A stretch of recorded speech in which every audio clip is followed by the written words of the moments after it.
It's The Exorcist meets Columbo in a game of theological clue, where the game board is a mausoleum and the dice are loaded with pentobarbital. Wake Up Dead Man, the third installment in the Benoit Blanc saga, and honestly, this movie broke me, not in my childhood is ruined way. We leave that for the Star Wars subreddits. But in a way I didn't expect from a franchise usually obsessed with donuts and rich people behaving badly. This isn't just a whodunit, it's a howdunit wrapped in a whydunit inside a crisis of faith. Rian Johnson has traded the tech bros of Glass Onion for the dogmatic decay of upstate New York, and the result is messy.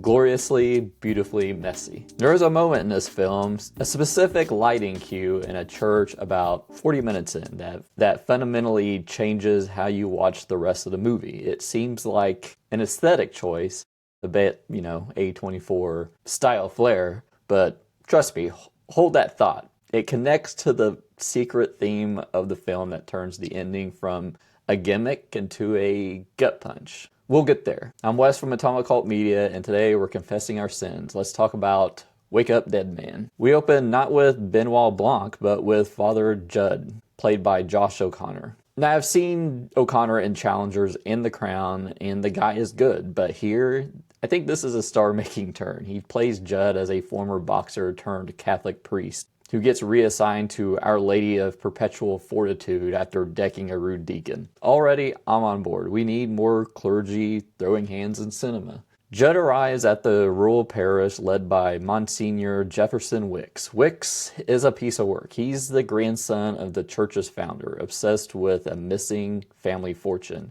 And he's driving the congregation away with fire and brimstone sermons that would make Puritan weep. Now, this is where the Knives Out DNA kicks in. We get our ensemble cast, but here's my first hot take. This cast feels strangely underutilized. We've got the disgruntled politician, Cy Draven, the town doctor, Nat Sharp, the loyal assistant, Martha. In Glass Onion, everyone was a caricature. Here, they feel more like ghosts haunting the background. And at first, I thought, Ryan, you're wasting these people, but keep that in mind. In a movie about faith, sometimes the people in the pews are just scenery until the miracle happens. They have red herrings, yes, but they're also purposely flat to make the central conflict pop. The conflict explodes on Good Friday. Wicks is found dead in a storage closet, stabbed in the back. A knife fashioned from a devil's hand lamp adornment that Jud, our hero, stole from a bar earlier. Suspicion falls on Jud immediately. It's the perfect frame job.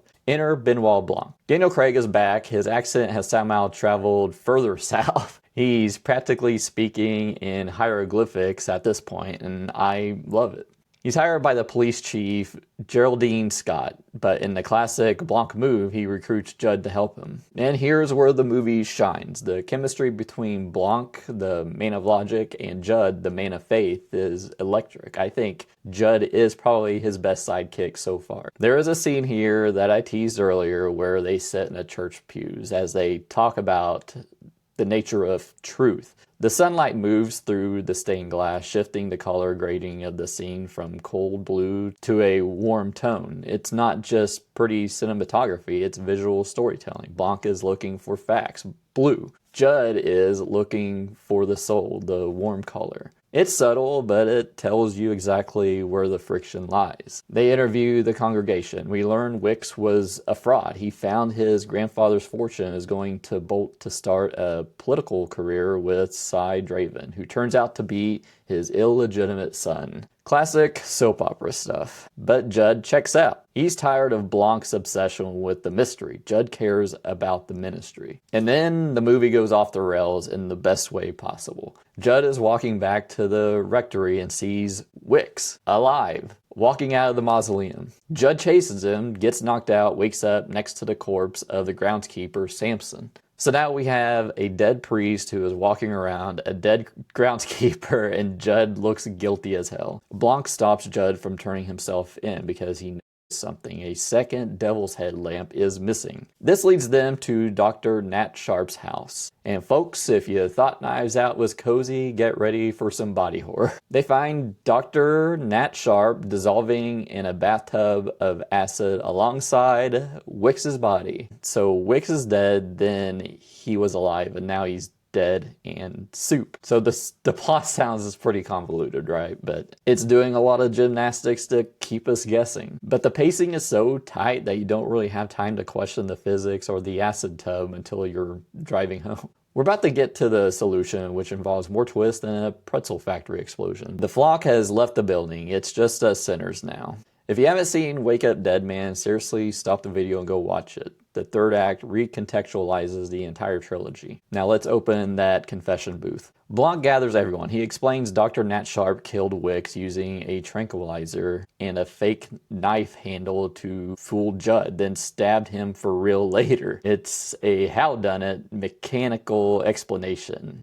But then Blanc stops. He freezes. He realizes he can explain the murder, but he can't explain the miracle. He can't explain the resurrection or Samson's death. The logic fails. The congregation leaves. Blanc has failed. This is, to me, brilliant writing. Johnson strips Blanc of his superpower, deduction, and leaves him naked before the irrational. But then Martha walks back in, the assistant, the quiet one. Here's the truth. Grandfather Prentice didn't leave money. He swallowed a diamond, a massive, valuable diamond. The key to the fortune was inside the corpse. It's gross, it's macabre, it's very Rian Johnson. Wicks was planning to dig up his grandfather to get the diamond, literally grave robbing. Martha, desperate to stop him from using that money to spread his hateful rhetoric, plotted his murder with Dr. Nat. They staged the resurrection to restore faith in a church. It wasn't a ghost, it was Samson, a performative miracle to save the parish's soul. But Nat got greedy, killed Samson, and tried to kill Martha. Martha tricked Nat into drinking poison coffee. But here's the kicker. This is why the movie works. Martha has already taken the poison herself. And Blanc knew. He realized it during his speech. He stopped talking not because he was stumped, but to give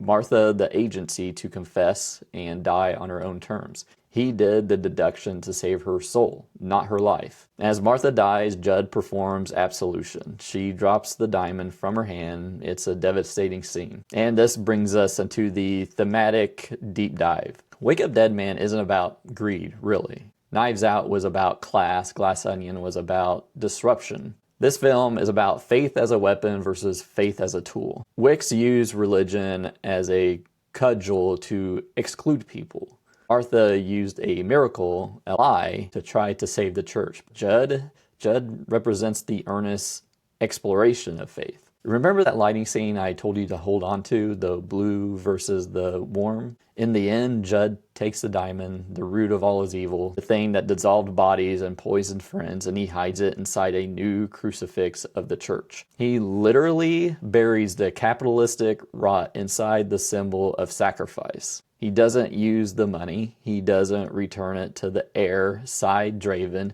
who sues everyone in the epilogue naturally. He neutralizes the threat by making it part of the structure. It's a profound statement. You can't remove the sin from the institution, but you can choose to build something holy around it. It's why Jud is the MVP. In a world of cynical detectives and greedy heirs, he's the only one actually doing the job. So what's the final verdict on Wake Up Dead Man? Honestly, this is a vibes-based masterpiece that occasionally gets tripped up by its own shoelaces. While Glass Onion was a shiny puzzle box, this feels like a gritty, theological graphic novel. It's messy, it's dark, it's easily the most human movie in the franchise. The actual mystery gets a little convoluted. There are moments in the second act where the logic gymnastics required to make the pieces fit might snap your suspension of belief if you think about them too hard. Josh O'Connor, hands down, he takes the role that could have been a caricature and turns it into the beating heart of the film. Also, the cinematography, specifically the lighting, is doing storytelling work that most blockbusters forgot how to do 10 years ago. I'm giving Wake Up Dead Man a 4.5 out of 5. It's not as tight as the first one, but it has way more soul than the second. If you like your murder mysteries with the side of existential dread, this is a must watch.